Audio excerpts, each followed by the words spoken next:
आजिर रोषे को आपण समस्त को बहुत बहुत स्वागत। आजिर रोषे रे आमे आज गोटे नुआ प्रकार पिठौ भजा बनैबा।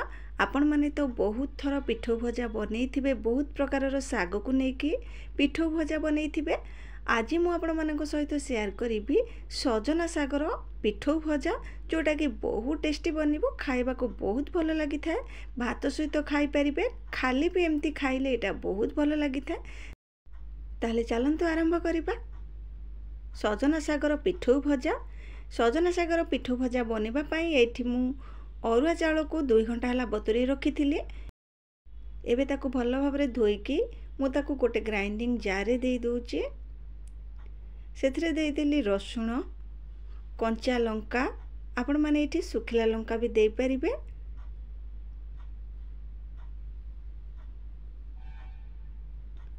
अल्प किछि जीरा दे दूची, हलदी गुंड, अल्प पानी देकी मुझे ताको बाटी आणुची। एठी हमर पिठौटा प्रस्तुत हो गला। मु गोटे बड़ गिना को पिठौ को ढाली नेची। एबे मु सेथिरे दउची सजना साग। सजना साग को भल भाबरे बाछिकी एठी मु धोईकी ताको देई दोची। यही पिठौ भजाटा बहुत बढ़िया लगी थाए जदि आपण माने चाउल चूना देकी करूचंती। तापरे सेथिरे मु देई देली पियाज, स्वाद अनुसार लूण, एठी हलदी गुंड आउ राग अनुसार एठी लंका गुंड भी आपण माने देई परिबे। जेहेतु मु चाउल बाटिला बेले सेथिरे हलदी गुंड देइथिली, मु आउ एठी दउनी। भल भाबरे ताको एठी हमें गोळेई दबा। एठी मु सबु को भल भाबरे हाथ रे टिके चकटी नेची। एमती छोट छोट करिकी एबे हमें पिठौ भजा बनेबा। पिठौ भजा बनेबा पई एठी तावा को गरम करी नेली। तावा गरम हे गला परे सेथे मु तेल दउची। तेल एठी सोरिष तेल रे जदी करूचंती ताहले एटा आउरी बढ़िया लागि थाए। एठी हमें छोट छोट जेमती बरा बनांती तावा रे सेमती ही एठी देई दबा।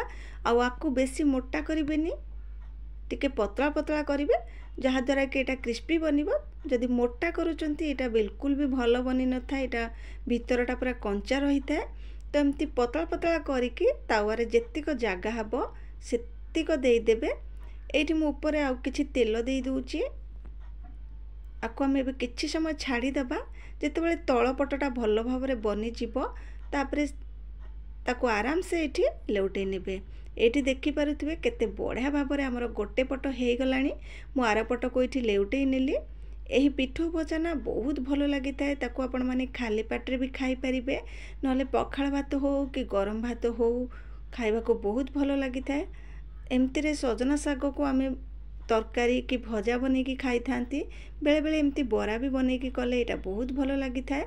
आपण माने देखंतु हमर एठी प्रथम थर जो बरा बनाउथिले सेटा हमर एठी हे गलानी 2 पट। आ मु ताको एमती साइड कर दोची। आ बाकी तक जो पिठौ बंची जाइथिला मु एठी देई दोची। ऊपर टिके तेल देई दबा। एमती करके 2 पट को भल भाबरे आमे तावा रे एठी सेकी नबा। एठी देखि पारुथिबे हमर पिठौ भजा केमती बढ़िया भाबरे 2 पट साइड हे गलानी, पूरा लाल लाल हे गलानी। एही पिठौ भजा बनैला बेले सब बेले गैस रो फ्लेम को लो मीडियम रे ही रखिथिबे, जहा द्वारा कि आपनकर पिठौ भजाटा भल भाबरे बनिबो।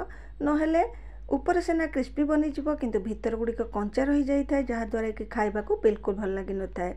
एठी देखि पारुथिबे हमर पिठौ भजा प्रस्तुत हो गलानी। एबे ताको प्लेट को बाहर करी आनिबा। आपण माने गोटे थर निश्चित ट्राए करंतु, देखिबे समस्त को घरे पसंद आसीबो। मु एठी गोटे पिठौ भजा आपण को भांगी के देखौची। देखंतु केते बढ़िया भाबरे एटा हमर बनी जाईची। जदि गोटे थर घरे ट्राए करूचंती ताले सब बेले बनैबे। जदि वीडियो भल लागिथिबो ताले लाइक, शेयर और सब्सक्राइब करि नेबे। जय जगन्नाथ।